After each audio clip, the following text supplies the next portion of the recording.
வாத பிரதிவாதங்களுக்கு செல்வதில்லை.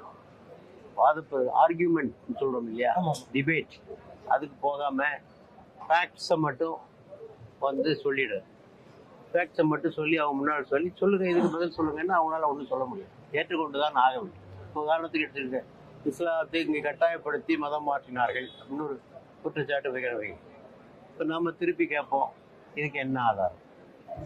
எந்த ஊரில் எந்த முஸ்லிம் மன்னர் எத்தனை பேரை எப்போது எப்படி மதம் மாற்றினார்? உங்களுக்கு ஏதேனும் குறிப்புகள் உண்டா? சும்மா மொட்டை தலையும் குட்டையில விழுந்தாலாம் பேசப்படாது. சொல்லுங்க, நான் அதுக்கு பதில் சொல்றேன். சும்மா பொதுவா எல்லாரும் சொல்லுவாங்க அதே மாதிரி பேசாதீங்க. ஆதாரம் கொண்டாங்க. ஹிஸ்டாரிக்கலா எந்த ஊர்ல முஸ்லிம் மன்னர் போய் காத்துக்கு வாரியா இல்லையான்னு கேட்டு ஆதாரம் கொண்டு. இந்த மாதிரியான நம்ம ஆதாரங்களை கேட்கும்போது அவங்க பதில் சொல்ல முடியாது. அவங்க ஏற்றுத்தான் ஆக வேண்டும். அந்த கருத்தை அவங்க ஏற்றுத்தான் ஆக வேண்டும். ஆக அவங்களை வம்புக்கு இழுத்து அவங்க வாயை அடைக்கிறது நம்ம நோக்கம் இல்லை. அவங்க வாயை அடைச்சிடணும்னு சொல்றாங்க. வாயை அடை சும்மா அந்த நேரத்துல ஒரு பதில கொடுத்து அடைக்கிற மாதிரி அடைக்கிறது இல்லை, வாயை கிளறணும், இன்னும் பேச வைக்கணும் அவங்க.